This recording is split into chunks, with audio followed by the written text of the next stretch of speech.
Honourable Chairperson, sir, my esteemed colleagues, India and her people, I stand here today on behalf of my party, the All India Trinamool Congress, to speak in favour of a motion of no confidence brought against an elected government that enjoys a brute majority in what used to be the world's largest democracy. The American novelist Gertrude Stein famously said that if there is no question, there is then no answer. We are here to ask the questions in our Tum Abhi Chup Raho Republic, where the Honourable Prime Minister tells the Governor, Chup Raho, where we as elected MPs in this House are routinely told, Chup Raho. This motion is to break this omerta, this code of silence on Manipur, the most pressing issue of the day, where we are all supposed to Raho Chup. And now we are told that it is the BJP's master strategy that even with this motion, the Honourable Prime Minister has not come to the House day before yesterday. He has not come yesterday. He has not yet come today. वो थोड़ी ना बैठकर आपकी सुनेंगे, वो तो last दिन आएंगे और बस अब सबकी धज्जियां उड़ा के जाएंगे. Fine, we are waiting. No problem.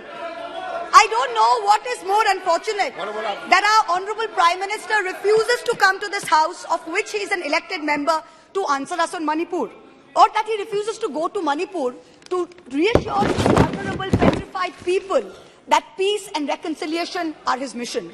Which is it, sir? This is not just a no confidence in government motion. This is a have confidence in India motion.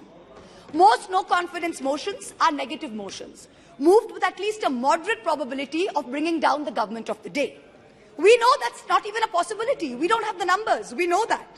Many of my friends on the Treasury benches, allies, the BJD, the YSR, have mocked us, saying, you know, you can't bring down the government. It is doomed to fail. But we as India are perhaps the first bloc that has been forced to move a motion not to bring down anything, but to resurrect something. To resurrect India's founding principles of equality and secularism, which this government has buried 6 feet under. To resurrect the right to express ourselves in a democratic framework, which you label as high treason. To resurrect the right of a non-homogeneous, diverse people to exist within a union of state, which your government insists on dividing into us and them.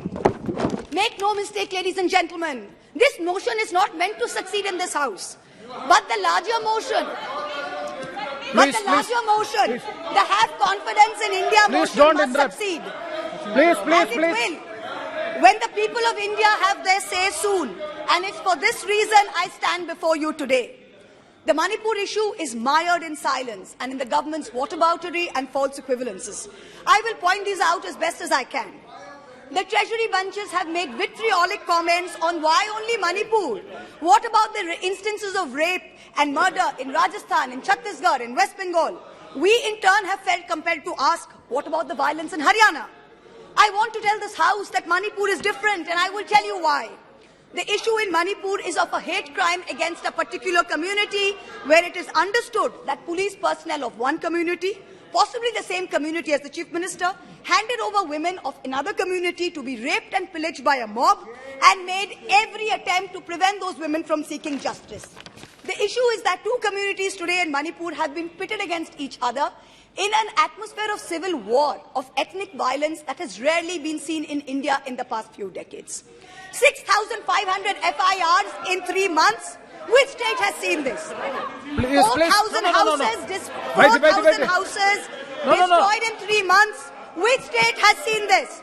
60,000 people displaced, 2% of the state's population. Which state outside of wartime or natural calamity has seen this? 150 people dead in 3 months. Which state has seen this? 300 places of worship destroyed. Which state has seen this? An armed standoff between the Manipur State Police and the Assam Rifles captured on video. One controlled by the Ministry of Home Affairs, other controlled by the State Police. Which state has seen this? 5,000 firearms and 6 lakh bullets looted from police stations by mobs. Which state has seen this? Two ethnic groups armed to the teeth, a buffer zone between where hill cannot go to valley and valley cannot go to hill. Which state has seen this? The chief supporter supports one group, accuses the other of being drug runners. In truth, over 15,000 acres of poppy have increased in cultivation in the past 5 years. 250 square kilometers of forest land has reduced under this chief minister's watch. Which state has seen this? Only Manipur. No other state. Only Manipur. So stop your whataboutery. Stop your false equivalences. Address the problem, Honorable Prime Minister. We haven't heard of one change in the police force. We have not heard of one change in the government. We have not heard of one person taking responsibility. As a government in the center, which is also ruling the state of Manipur, this is your biggest failure of the double-engine Sarkar. So let us not insult other states by saying, what about Rajasthan? What about Haryana? What about Chhattisgarh? Manipur is a tacitly approved hate crime. Police manhandling and filing FIRs against champion wrestlers What is this? against a BJP MP accused fills us with shame.